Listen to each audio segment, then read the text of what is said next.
Welcome to In the Room with Communitas North America. It's a time when we invite you to enter our world for a brief conversation and hear more about what we are passionate about as a missional and microchurch network.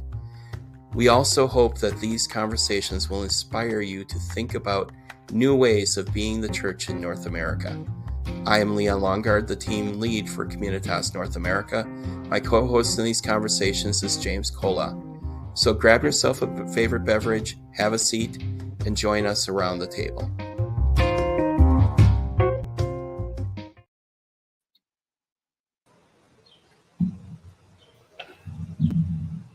Welcome.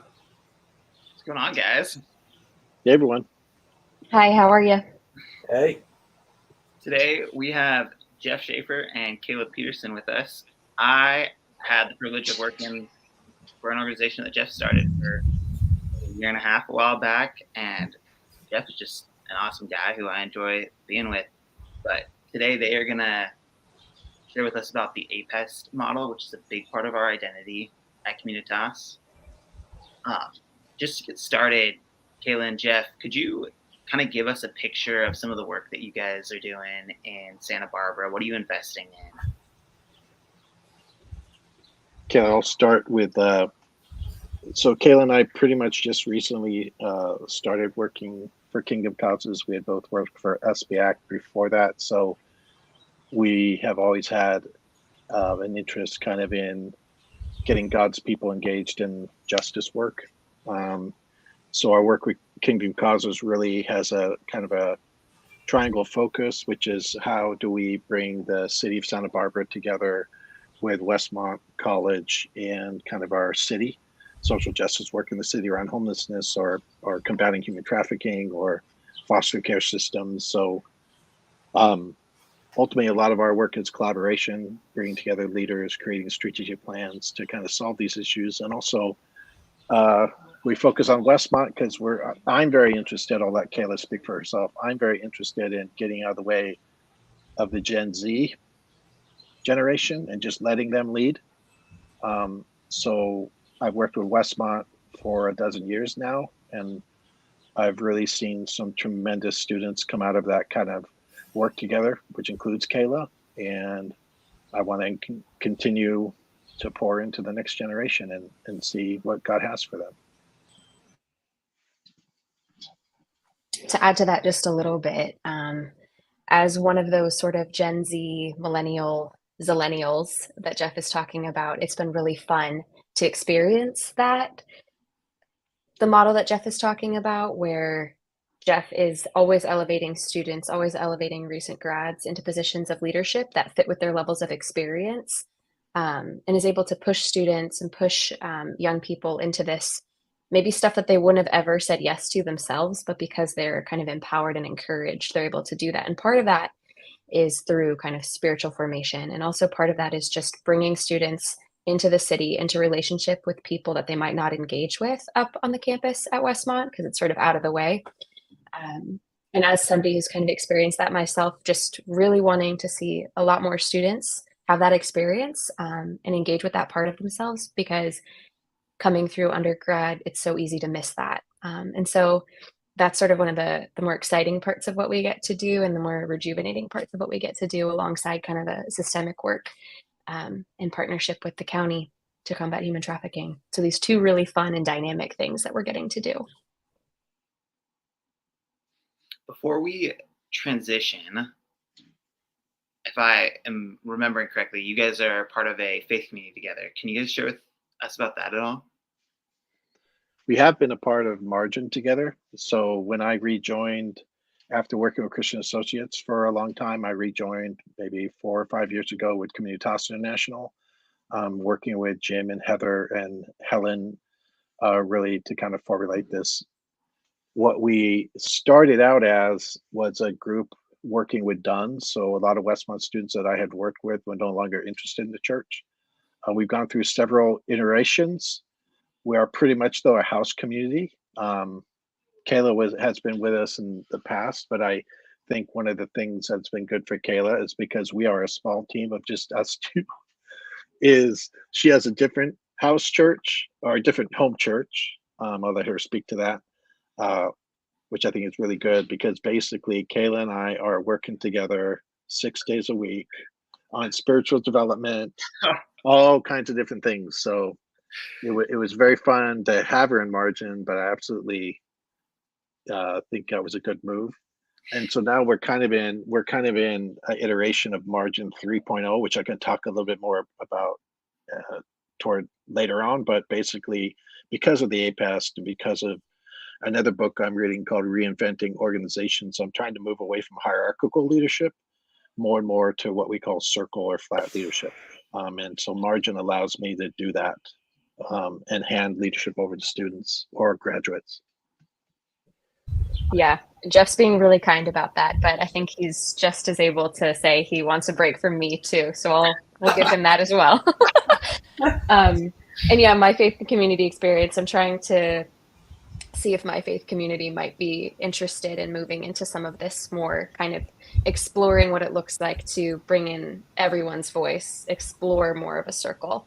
So more to come with that, I think. But right now, just trying to understand how we can kind of get more people on this boat, moving in the direction of bringing in all these different voices, because it has been so powerful to watch in margin, and just wanting other people to get to see how important that is for folks to be able to sustain their faith. Right. Yeah, I like that flat or circle leadership model because I think we need that more these days. Less of a reliance on the one hierarchical figure. So I appreciate that you guys are looking at that. So we're going to talk about APEST. What is APEST and where does it come from? I'll take the first stab at that. I got into APEST because of Christian Associates, because of Alan and Deb Hirsch, because of the book Forgotten Ways, right? And when I took the assessment that Alan had created with others, was the first time that I discovered that I'm not a pastoral teaching leader, that I'm an apostolic prophetic leader. So it gave language for why I was getting in trouble so much in the conventional model, let's put it that way, and why I had been booted out, right? Because you had an apostolic prophet on stage every Sunday, and it wasn't a good fit for once I became senior pastor of the church. It was fine when I was youth pastor, but when I was senior pastor, it was too much. So finding out more about myself and being freed up for the first time to tell others, you know what, I'm just who I am in Christ, just and what God wants to do through me is just as valuable as what you're doing and vice versa, but it's different. And if I don't do what God's asked me to do and you don't do what God's asked you to do, the kingdom's not going to grow. But if we can, instead of fighting each other, understand each other and work together, because sometimes that prophetic impulse versus the pastoral impulse, they're going to be at odds. But those are necessary tensions. So where I learned, there's different models, right? There's different organizations that teach APEST differently, but the model we're going by is pretty much what Alan has developed under 5Q. Mm-hmm. And the assessment, we're using that assessment now with leaders and with Westmont students now on a regular basis. Kayla, what would you add to that? No, that's about it. So really introducing students to that model, if they're interested in more information, being able to show them all of the resources that are sort of developed through that 5Q framework and Alan Hirsch's Forgotten Ways, because there are some students who are just really hungry for more of that information. But yeah, that's the essence of it. Cool. Yeah. There's a follow-up question to that. What does 5Q APEST kind of advocate for?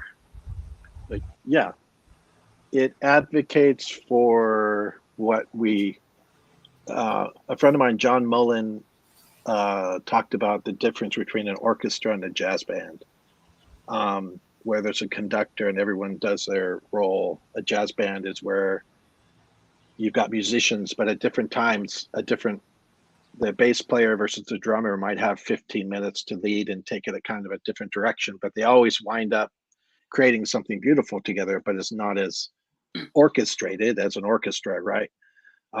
So the idea is, for me at least, is it brings the balance to the church of the proper care for God's people, but also the justice orientation, the shalom orientation to society.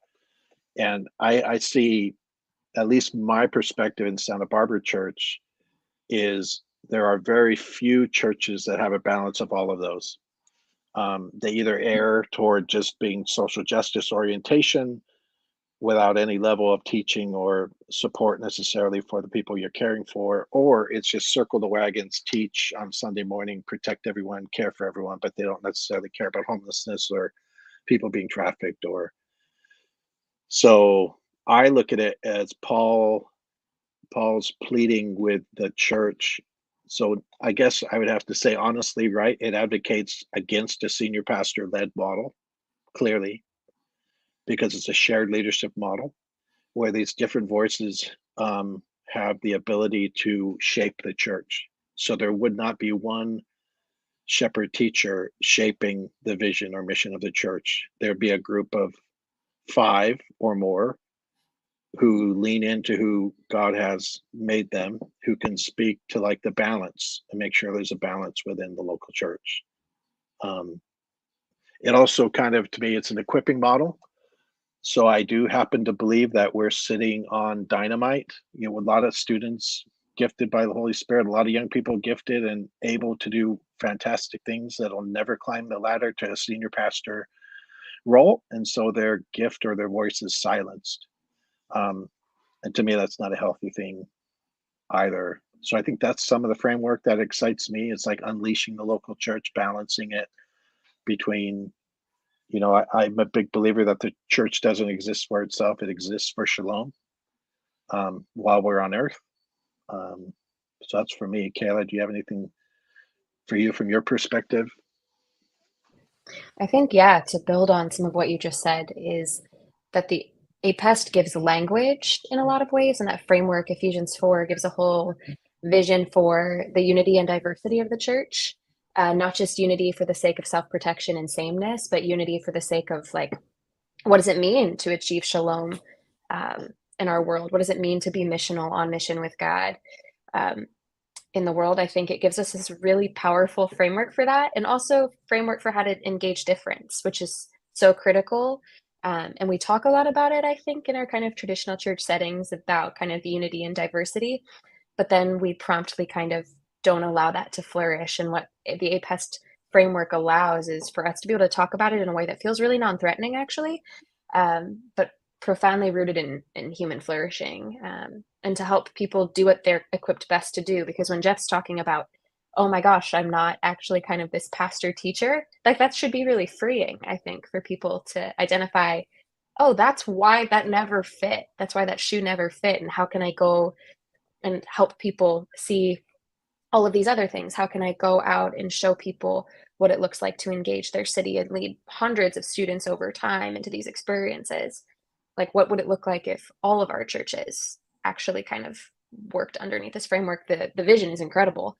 And so that's what I think it's pushing for and pushes us to do, is to imagine something greater, imagine something bigger, and also to allow people to thrive where they're best suited to, rather than making a particular model fit them, or a sit and listen model work for somebody who was never wired to do that. It's much more expansive. So that's what's exciting about it to me. And we can describe a little bit if you want. I mean, this was our pilot year with Westmont, right? 1,200 students on campus, approximately 400 of them took the test. And then we did these labs. So we did labs for apostolic leaders, prophetic, evangelistic, pastoral, shepherding, and teaching leaders. So we had different mentors come for an evening and sit down with students who took the assessment and wanted to learn more.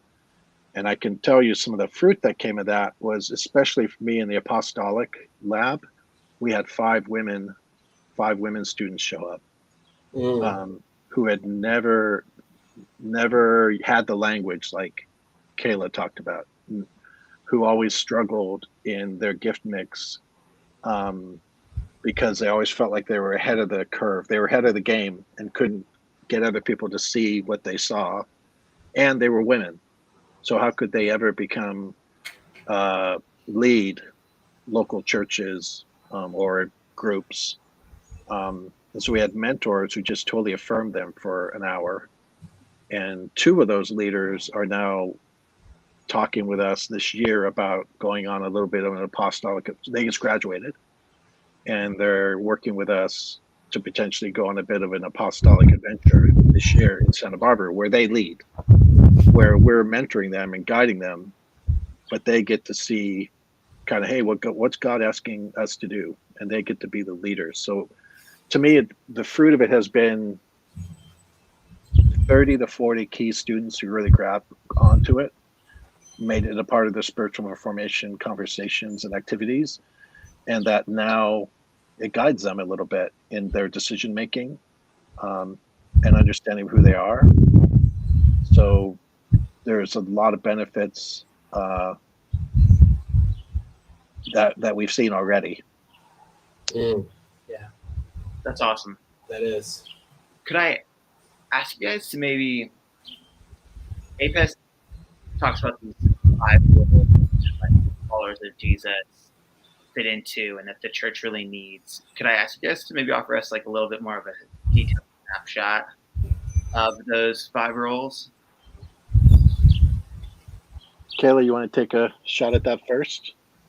Sure, but I'm gonna lean on you for a little bit of help there. But so obviously APEST, they all stand for different letters, and in Ephesians 4, Paul kind of names each of those different roles. We've already said them, but apostolic, prophetic, evangelistic, shepherding, and teaching.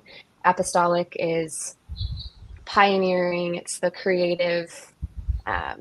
Let's go out and discover something new or build something new.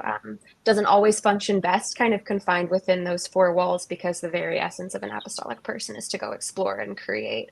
Entrepreneurial, one might say. And so Jeff kind of described that a little bit for himself and for the students that we worked with, of always imagining something more, always imagining, well, who else isn't included in the conversation, or always imagining, how else could we see X, Y, or Z system work, both inside our church context and outside? And then the prophetic inclination is that speaking truth to power, that naming some of those black and white things, that, and calling us to act when we need to act. Again, I think Jeff can probably speak to this a little bit more, because his inclinations, his top 2 are that apostolic and prophetic. So that go-getter, there are things that are wrong and we need to do something about them. And the church cannot be silent on those things. And there are so many things in our world right now that we need that prophetic voice, and we need that apostolic voice.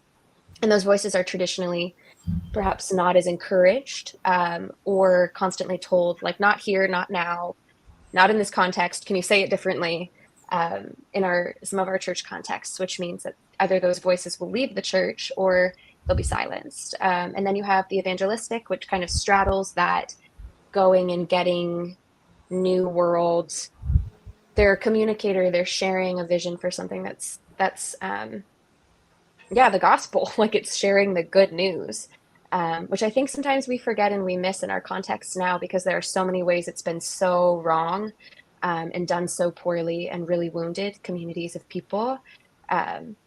But there's been some really cool kind of conversations that we've gotten to have with some of our students in particular, who feel this pull to want to share how the gospel has impacted their lives, how the gospel is transforming communities, their own, and in communities they've lived in around the world, and just wanting to talk about that. And that's the evangelistic impulse. That's the evangelistic kind of the power of that. And so watching students say, well, what if I didn't treat somebody as somebody to be converted, but as a friend, and just watched what conversations kind of came up out of that.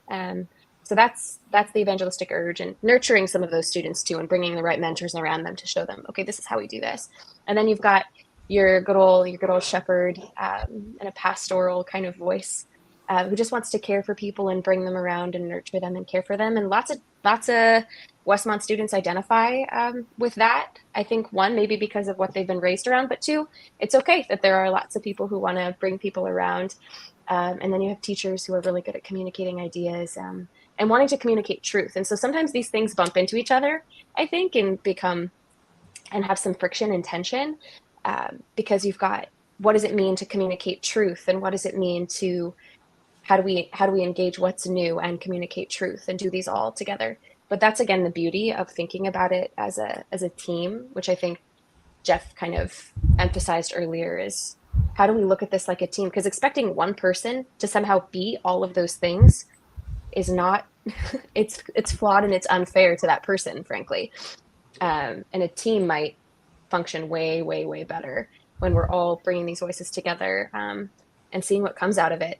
So the going and the getting and the nurturing of a group of people and bringing them into true relationship with their community, linking city and faith community a lot more. So anyway, I don't know if that's what you were looking for, but those are some of the things that we've been kind of unpacking with students in particular and helping them see themselves in those ways. That was exactly. Yeah. Awesome. I am curious from both of you. Jeff, what is you guys' emphasis on the APEST model look like in margin?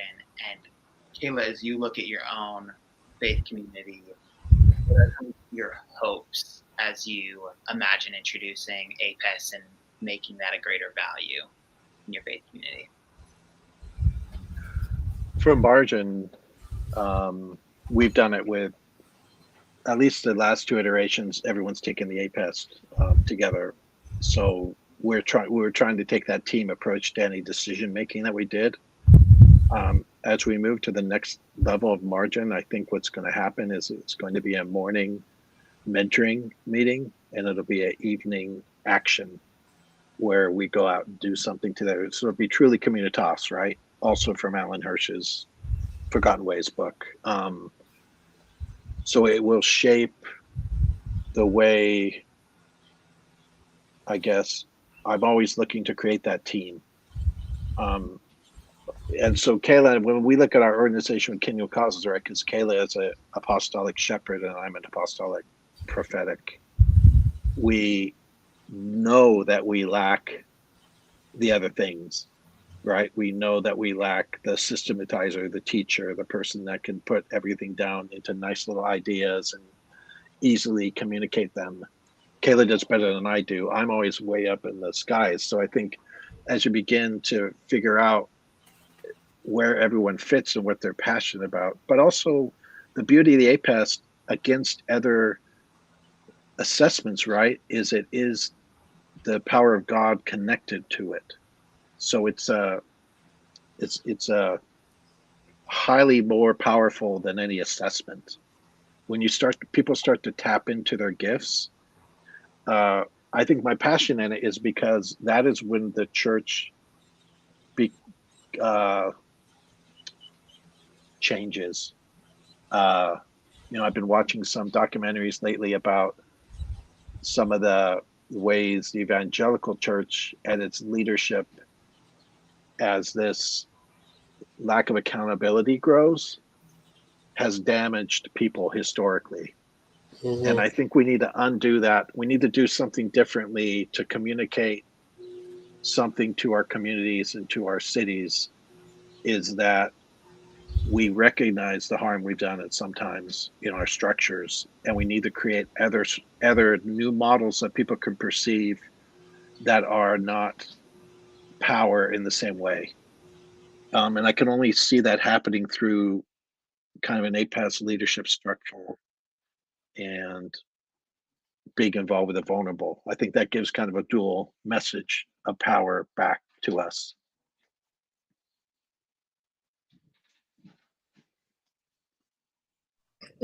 I think for me, as I think about my faith community, I think every time I have a conversation with someone, it's almost as if I now have a lens for the ways that they are maybe uniquely gifted, by the things they prioritize, by the things that they care about. And I feel like a lot of our traditional church model, mine included, sometimes misses how each person is so uniquely talented. And what if there was a way for those folks to be engaged and be able to lead things on their own rather than being picked to lead or told they should? Like, what if there was the kind of impetus and initiative around some of those things, which again, APEST gives.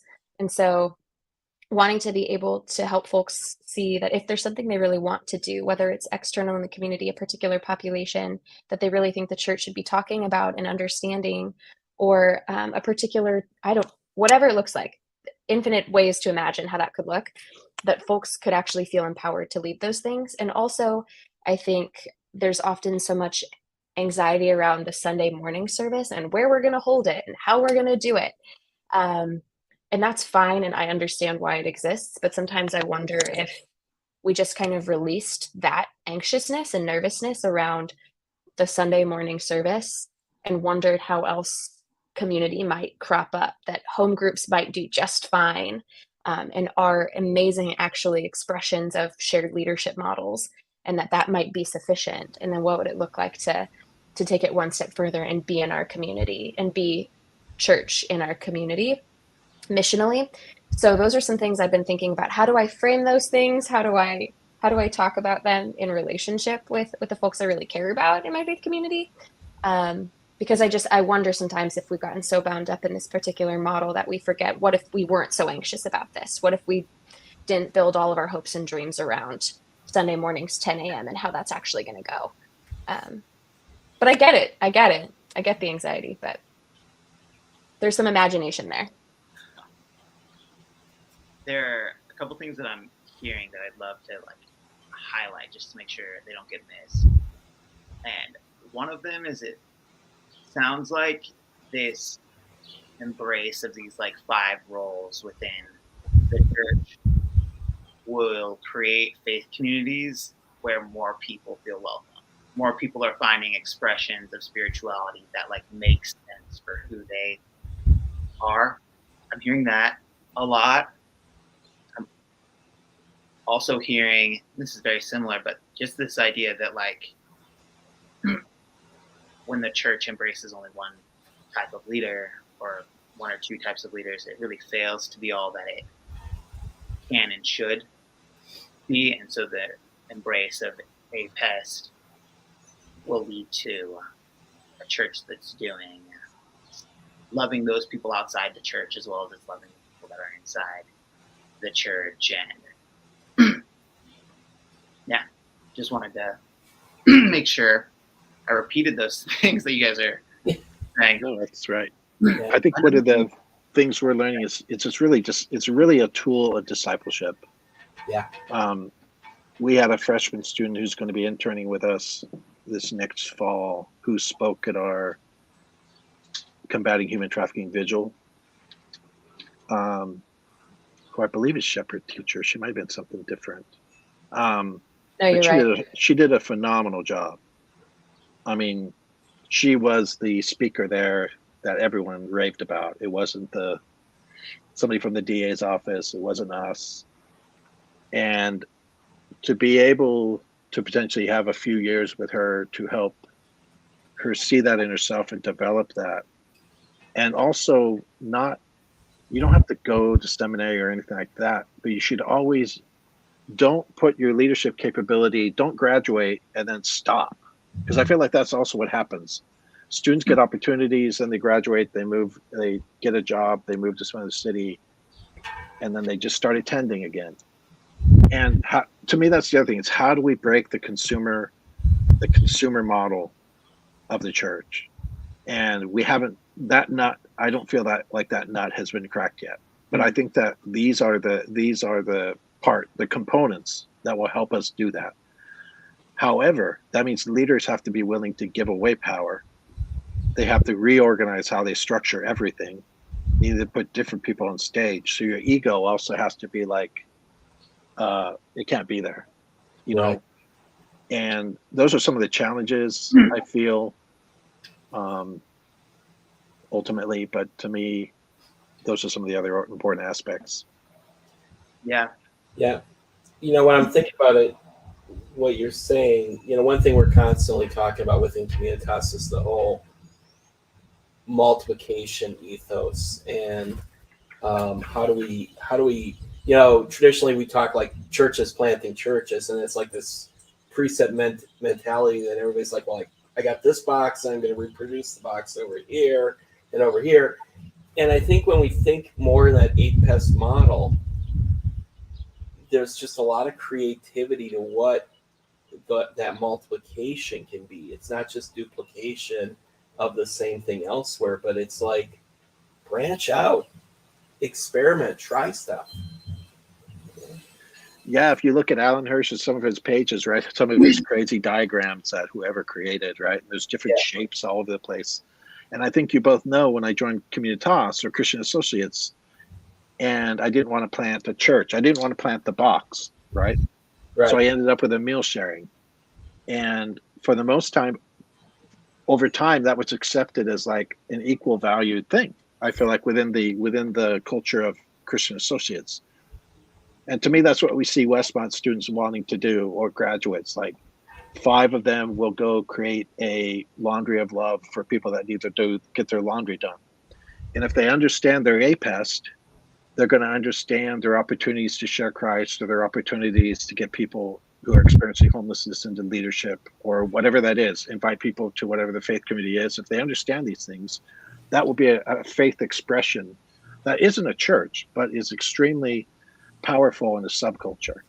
So if you can do that at apartment complexes, in parks, in laundromats, in low-income housing units, that's where students can lead. They may not be able to lead on stage on Sunday morning, and I get it because they don't know their Greek and their Hebrew. I get it. But they can certainly run something with 8 and 10 of their friends sustainably for a couple of years. That's a meal sharing. And we just have to work on empowering them. And I think the other thing I'm noticing, we tend to, when we're talking APEST, there's a lot of emphasis on the apostle, prophet, evangelist, because that's been pretty sorely neglected in a lot of circles. But there is still the shepherd teacher. And like you were mentioning, you had an S and a T there who became the one everybody wanted to talk to afterwards. And I just think, like today, I was meeting with somebody who's out here. I'm kind of on tour in the Pacific Northwest right now, and somebody who started these. He's kind of in an apostolic way. He started these growing, communities around gardening and neighborhood gardening and front yard gardens, stuff like that. And now he's like thinking. I think when you think with an APEST model, then it's like, well, now the place of the shepherd and the teacher is, here's a new community that you can use those gifts in to help. How do we create spiritual formation from that? So, yeah. So take the same effort you take. That's why I said it's nothing new. It's discipleship. And in multiple models, and I think it's very exciting. Right. Kayla, did you have something in the barrel you were ready to share? Yeah, I think, again, I don't think it's necessarily like new, but just to build on that, even as we think about and have conversations with students or our recent grads, I feel like there's an excitement and maybe also a fear around imagining. Like, we had a conversation with our 2 recent graduates last week, and I think there was a little bit of nervousness, like, so we're just gonna lead it? Like, where are you guys gonna be? And almost wanting them to feel like, well, it's okay if you mess up. It's okay if you do something wrong. But I think sometimes our consumer mindset is so set up, because it's not just in the church that we consume. It's everywhere. So kind of bounded on all sides by a really consumerist fear of failure mindset. And so even trying to reshape the lens from we're going to fail to we're going to learn something, and we're going to learn something together, and we're going to mess up alongside them. We're going to be with them, but we don't want to shape the vision. We want them to say, okay, maybe let's try this, and helping do what has not maybe been done before, and what so many of our contexts haven't done before, which is imagination and creativity. we've done walks with students, things that I really loved when I was a student, because Jeff would take us out and he would ask us, like, what's missing here? And no one was ever asking that. They just wanted us to, I don't know what, we didn't have the eyes to see what was missing in a particular community, or to look somewhere and say, who's here already? Who's already engaging this community? Is Doctors Without Walls doing medical care in this community? What would it look like to come alongside and shape something different? Just infinite ways to imagine. And so to move students, particularly from that lens of fear of failure, to a imaginative, creative, it's okay to learn something because what's going to happen in the process, and trying to help them enjoy the process rather than being so afraid of it looking a particular way. Because again, our models are so based around numbers and how many people can you get to come to your replicated box, as opposed to what might it look like to just try something and not do it numerically. And so the ability to give them space to try without the immediate pressure to deliver, it is going to be, I think, really cool for them and unique for them, because those aren't always the spaces they've gotten to be a part of.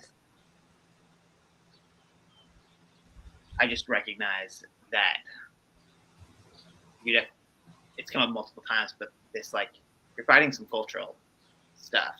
And one of those things is the idea of success with church is that for so long in the West has been that you create this thing that outlasts you, and it's big.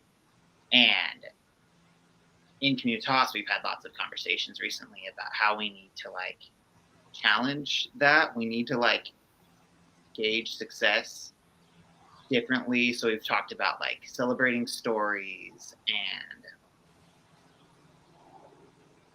just throwing that out.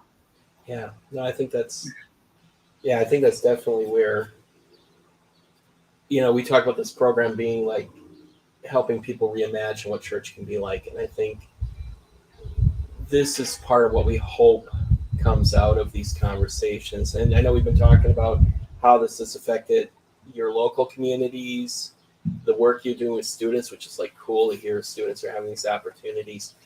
Now, like maybe thinking broadly, how would embracing an APEST model affect faith communities on a broader scale and the people that are in them?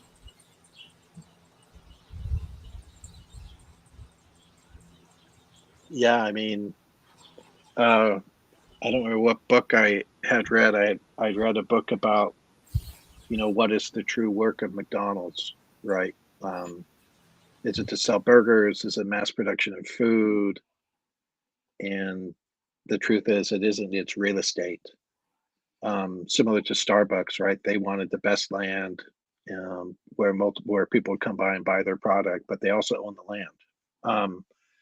And when I think about, in a good way, so I'm not talking about the past history of the church. When you think about the APEST structure, God is very interested in real estate across the world, right? In establishing, and when we talk about shalom, that is a healthy idea of what God hopes to do: psychological, financial, spiritual well-being, relational health, everything that we all want. All human beings want this, and it's something that God is wanting to do. So to me, it unleashes the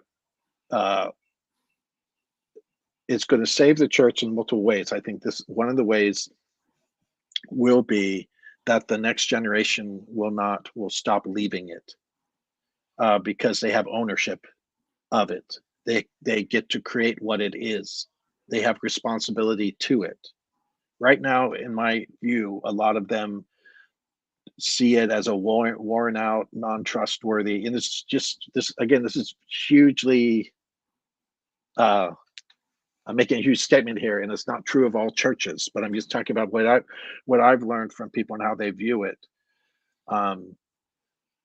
Even people, right, that we work with around homelessness or human trafficking, we've had to earn the right, as I find out we're Christians, because they're so afraid of what we're going to do. They're afraid we're going to do harm.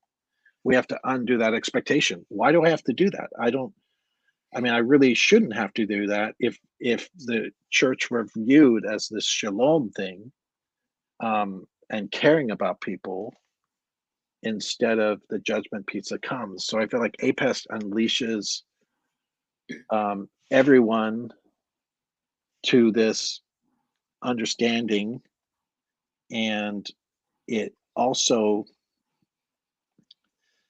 gosh, there's so much there for me, because this is, and it changes.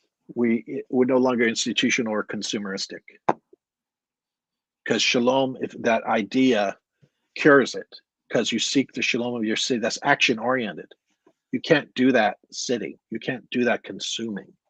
You have to do that task together on an ongoing basis. And it calls for everyone to do that.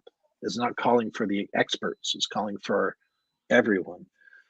So Kayla and I, we are different people, right? And James and Leon, you too, because you've all worked with vulnerable populations. And I can't imagine who I would be if I hadn't have taken that task. I've become a much more humane, compassionate human being. And I think that's the other thing that happens as the church is unleashed. Our opinions about other people we don't understand change. Mm-hmm. And that needs to happen. That's just a God thing, to grow compassion in us. We have to be sent. We have to be spread out. So like you said, it still means teaching and shepherding and caring is still vital. But we have to have that other piece of it. So I feel like it's really consumerism. It unleashes the body of Christ. And then shalom happens. Like, we're out there trying to end homelessness or human trafficking. And if I can't even get 3 to 5 minutes on stage sometimes, right? And that just drives me crazy. Because that's the world God wants to see. That world, he wants to see a world where people are not, being sex trafficked or being labor trafficked. And that's only going to happen when the church wakes up, and this model kind of helps that too. So Kayla, I talked a lot.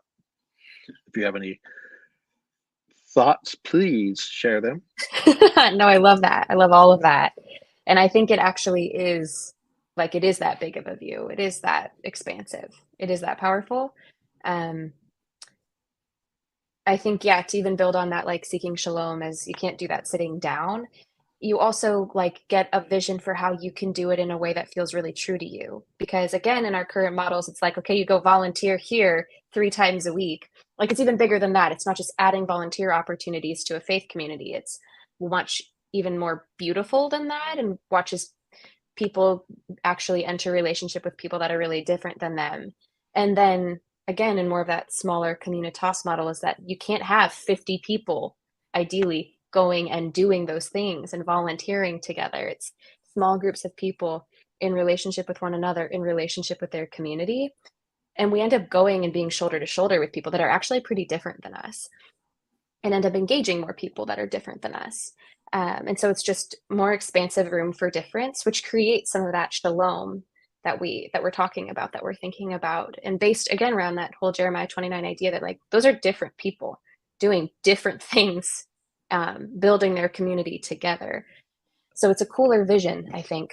And if to your question, Leon, I think, like, if faith communities were able to grasp that broader vision, it would help people see that there's a place for them. Again, also, James, I think to your earlier piece of, there's a place for people and their expression and their way of being, that you don't have to like big groups of people or serving a meal in a park. It can look 1,000 different ways. Just do something, and people feeling liberated to actually just do a thing. When I think a lot of our models aren't so much as liberating. Yeah. So it's freeing. Yeah.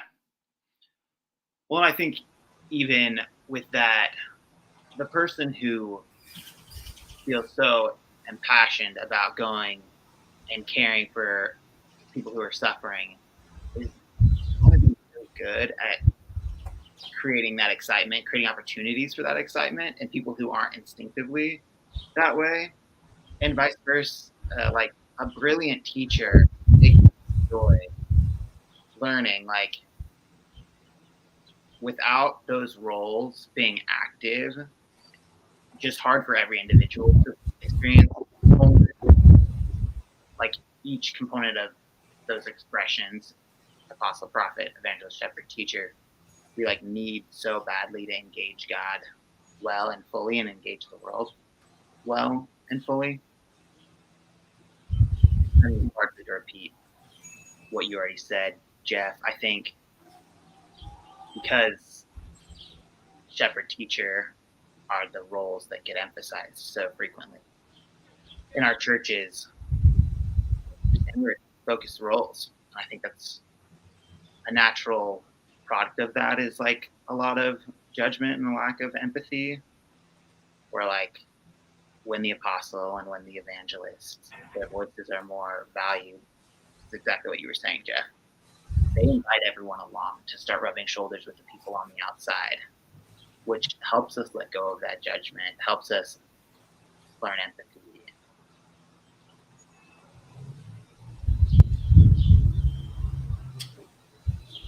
Yeah. Yeah. Last thing I would love to hear about, I'm very excited about what you guys are doing at Westmont. I may or may not be twisting my baby sister's arm about Westmont.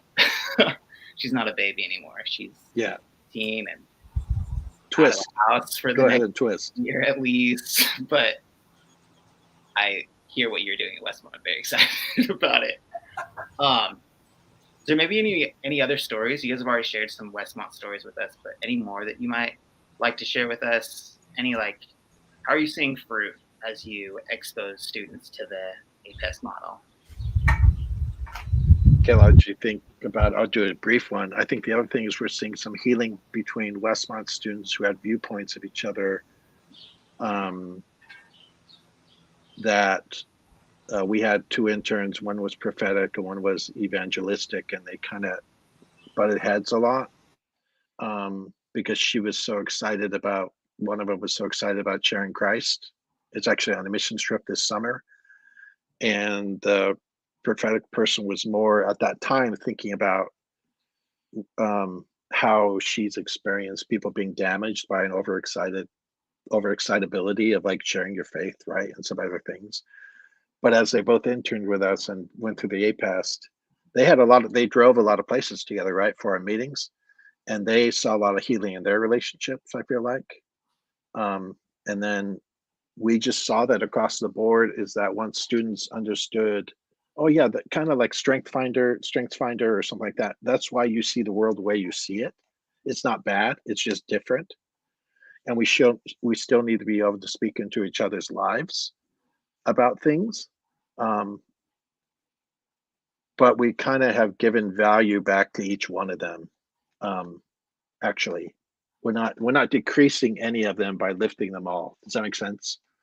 And so to me, that's been exciting to see, because that's the only way the APES is really going to take off, is if we can listen to each other and our different perspectives and work together for the long term.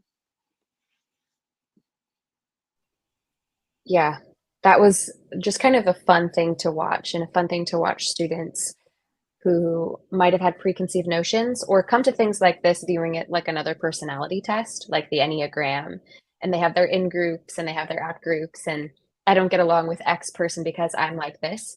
And watching the APEST, because of all the things we've said about it, it's not just a personality assessment, it's profoundly the path of spiritual disciplines and discipleship, that it helps students actually see each other and be willing to work together. I'm picturing some of the meal share experiences with some of the students. Kind of all of our students who come down through Westmont's Bread of Life program, where they just come and do relationship building with folks on the street at the meal share that Jeff, we've talked about a couple times. And watching some of the students just sit down and talk to one person the whole time. And as those students began to discover who they were, yep, sure as heck, they have that pastoral and shepherding inclination. So it's just cool to see like students find their footing and find their way into things that they might not have previously understood that way. They just saw themselves sitting down with Tom at a table for 2 hours to talk about whatever. But now they're seeing it as not only that, but also an expression of who they are, and and being able to see their friends in that way too, and call that out in their friends and encourage their friends too, as they begin to see themselves and see their friends. So it's just a more multidimensional way of self-understanding, and ways that they might want to lean into and grow. Like, where's for some of our students to see, maybe they're not very strong at the evangelism inclination, but maybe they want to get better. And so how do you find someone who's around you and surround yourself with people who do that really well? And then the last thing I'll say is, I think one of the things we're both passionate about is intergenerational healing. So much of students' lives are just built around being 18 to 21, and that's all you really do. And you have your professors, and then you do your college thing, and that's awesome, and there's a space for that. But what does it look like to bring them into relationships with people who are older than them and watch that be a place of mutual sharing and encouragement? Because all these mentors that were coming to these labs were picturing the world in this APEST lens. So looking to learn from students as much as students were looking to learn from them. So again, kind of the apostolic lab, watching students fall in love with that. The shepherding lab was just this beautiful, tender space of like everyone just really like holding each other metaphorically and kindly. So very different, but watching students really like, oh my God, this is who I am and I can connect. And somebody listens to me and hears me and believes me and knows me and wants that. And so excited to see more students have that experience, but they have to be willing to lean in and say yes to doing this weird test and having some conversations with people they don't really know, aka Jeff and me. But the returns have been really sweet to watch students say, oh, I think I can see myself being like this, or this is why this doesn't work for me, but this does. So yeah, just some really fun things to celebrate for students, things they might not have figured out without this language. I love the things. Conversation, guys. Thank you so much. Thank you. It's been great being able to see both of you again and talk with you, and excited about what's happening at Communitas and what's moving forward. Yeah, this has been really fun. Glad to hear. Well, next 3 conversations that we're going to be having in the room with Communitas are going to be around the ideas of community, communion, and mission, which hung out with Communitas for any amount of time. You've probably heard us talk about those. So we're going to start those conversations with community, with Diane McCartan. And Leon, you got anything else?